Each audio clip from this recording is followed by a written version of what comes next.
پارہ نمبر 25 سورہ الزخرف آیت نمبر 9۔ اعوذ باللہ من الشیطان الرجیم، بسم اللہ الرحمن الرحیم۔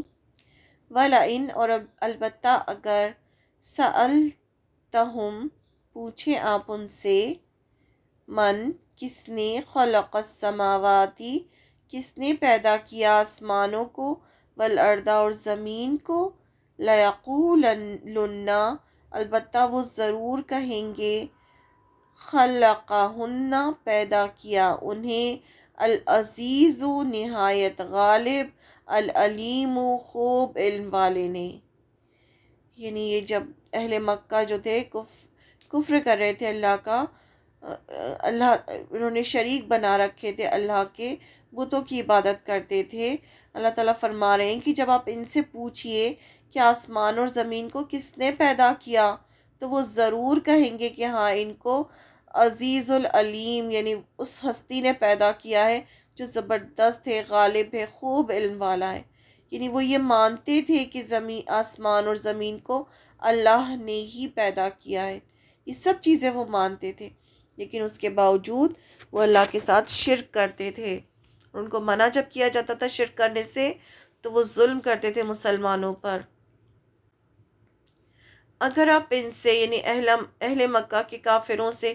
دریافت کریں، پوچھیں کہ آسمان اور زمین کو کس نے پیدا کیا، تو یقیناً ان کا جواب یہی ہوگا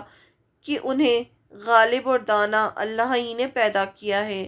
یعنی جو عزیز بھی ہے اور جو علیم بھی ہے، اسی نے پیدا کیا، وہ یہ جانتے تھے۔ ابھی بھی دیکھیں بہت سارے لوگ ہیں نا، وہ مانتے ہیں کہ ہر چیز اللہ نے پیدا کی ہے، وہ یہ بھی مانتے ہیں کہ اللہ تعالیٰ رزق دیتا ہے، ہر چیز دینے والا اللہ، یہ بھی مانتے ہیں۔ اس کے باوجود آپ دیکھیں کہ قبروں پہ جاتے ہیں، اللہ کے ساتھ شرک کرتے ہیں، تو یہ کتنا بڑا گناہ ہے کہ جو سب کچھ دینے والا اللہ ہے،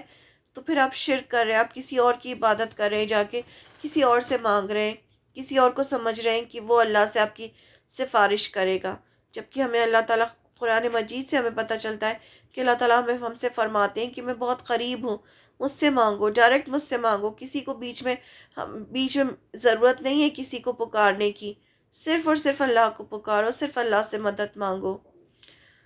تو اسی کا ذکر ہے یہاں پر کہ ان سے جب پوچھیں گے تو کہیں گے یہ کہ ہاں، زمین اور آسمان تو اللہ نے ہی بنائے ہیں۔ اہل مکہ آپ سے بحث کرتے تھے نا، آپ صلی اللہ علیہ وسلم سے ایک ایک چیز میں بحث کرتے تھے، کہ توحید پہ بحث کرتے تھے کہ ایک اللہ کیسے ہو سکتا ہے، یہ سب بھی جو ہیں ہمارے خدا ہیں، اور یہ جو ہیں ہمیں ہماری اللہ سے سفارش کرتے ہیں، اور یہ جو ہے ہمیں منع مت کرو کہ ہم ان کی عبادت نہ کریں، بس یہ مت کہو کہ ایک اللہ ہے۔ تو اسی لیے تو آپ صلی اللہ علیہ وسلم کہتے تھے نا کہ کہو لا الہ الا اللہ تو فلاح پا جاؤ گے، اور انہیں بس اسی چیز سے تکلیف تھی کہ یہ مت کہو کہ ایک خدا ہے، لا الہ الا اللہ مت کہو، یہ کہو کہ ہاں یہ سب بھی ہیں خدا اور اللہ بھی ہے۔ تو یہ تو نہیں ہو سکتا نا، اللہ تو صرف ایک ہی ہے، اور عبادت بھی پھر صرف اسی کی جائے گی جس نے سب کچھ بنایا ہے۔ اور جن بتوں کی وہ عبادت کرتے تھے، لات، عزیٰ، منات، یہ سب ان کے بتوں کے نام تھے، تو انہوں نے تو کوئی چیز نہیں بنائی نا۔ تو وہی چیز اللہ تعالیٰ فرما رہے ہیں کہ جن سے پوچھو کہ زمین آسمان کس نے بنایا،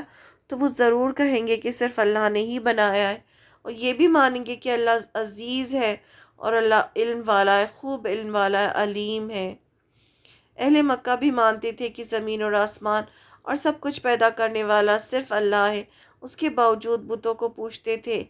یہ بھی مانتے تھے کہ اللہ عزیز ہے، علیم ہے، خوب جاننے والا ہے۔ آج بھی سب مانتے ہیں کہ کوئی ایک کریٹر ہے جس نے سب بنایا ہے، لیکن اس کے باوجود اس کی عبادت نہیں کرتے، اپنی مرضی کے خدا بنا کر اپنی مرضی کی عبادتیں کرتے ہیں، یہ جاننے کی کوشش نہیں کرتے کہ اصل کریٹر کون ہے اور اس نے عبادت کا کیا طریقہ بتایا ہے۔ مطلب انسان اتنا پڑھ لکھ لیتا ہے، سب کچھ کر لیتا ہے، اسے یہی نہیں پتا ہوتا کہ اس کو بنانے والا کون ہے، اسی میں ہی کنفیوز رہتا ہے وہ کہ مجھے کس نے بنایا ہے، اسے یہی نہیں پتا ہوتا کہ اس کی کون دعائیں سن رہا ہے، کس سے وہ دعا مانگے، اس سے مانگے، اس سے مانگے، کس سے مانگے، تو وہ اسی میں رہتا ہے ہمیشہ، اور اللہ کے ساتھ شرک کرتا ہے، جبکہ وہ بھی جانتا ہے کہ ہر چیز کو بنانے والا ایک خدا ہے۔ اگر آپ دیکھیں دو خدا ہوتے تو کیا ہوتا، آسمان میں سپوز دو خدا ہوتے، ایک کہتا نہیں رات ہونی ہے، ایک کہتا نہیں دن ہونا چاہیے، ایک کہتا نہیں بارش ہوگی، ایک کہے گا نہیں گرمی ہونی چاہیے۔ تو کتنا اوپر، کتنی لڑائی جھگڑا اوپر ہی ہونے لگتا دونوں خداؤں کے بیچ میں۔ تو انسان کو اپنی عقل کا استعمال کرنا چاہیے کہ ایک چیز جب صحیح طریقے سے سب پوری کائنات چل رہی ہے،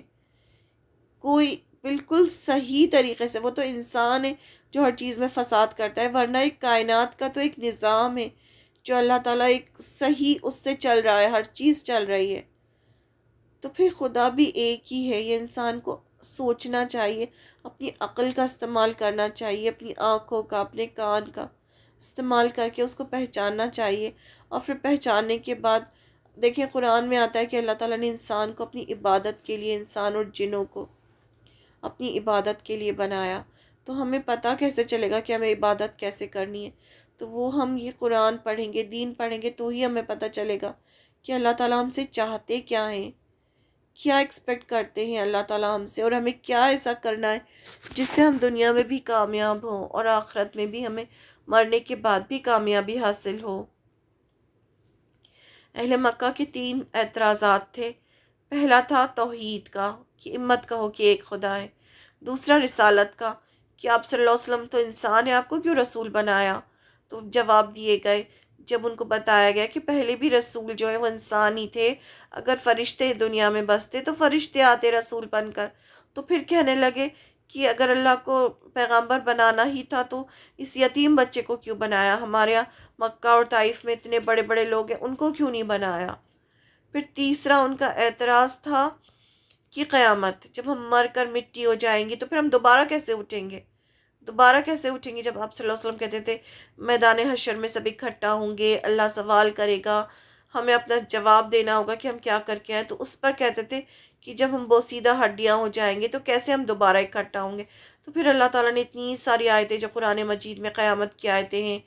کہ اس طرح سے تم اٹھائے جاؤ گے، اور اللہ کے لیے کون سا کام مشکل ہے؟ جب اللہ ایک بار پیدا کر سکتا ہے تو دوبارہ بھی پیدا کر سکتا ہے، کون سا بڑا کام ہے؟ تو وہ سب جواب دیے گئے ان کو۔ تو اگر ہمیں یہ پارٹ سمجھ میں آ جائے گا سیرہ کا تو ہمیں مکی صورتیں بہت ایزیلی سمجھ میں آ جائیں گی انشاءاللہ۔ خاص کر کے جو آخری جو پارے ہیں، جو قرآن مجید کے جو آخری پارے ہیں، 21 سے لے کے آخر تک، اور بھی دوسری جو مکی صورتیں ہیں وہ ہمیں بہت آسانی سے سمجھ میں آ جائیں گی اگر ہمیں اہل مکہ کی یہ 3 اعتراضات سمجھ میں آ جائیں گے اور اس کے جواب جو اللہ تعالیٰ نے انہیں دیے ہیں، تو انشاءاللہ مکی سورہ ایسے کمپلیٹ ہو جائیں گی ہماری۔ کیونکہ وہ جو سوال کرتے تھے اس کا جواب اللہ تعالیٰ قرآن مجید میں دیتے تھے، جو ان کے اعتراضات ہوتے تھے۔ تو ہمیں سوال تو نہیں ملتے لیکن ہمیں جواب ملتے ہیں۔ تو اگر ہمیں سوال پتہ ہوں گے کہ اچھا یہ سوال کیا ہوگا اب اہل مکہ نے تو اللہ تعالیٰ نے یہ جواب دیا، تو اگر ہمیں یہ پتہ ہوگا تو ہمیں مکی صورتیں سمجھنا بہت آسان ہو جائے گا انشاءاللہ۔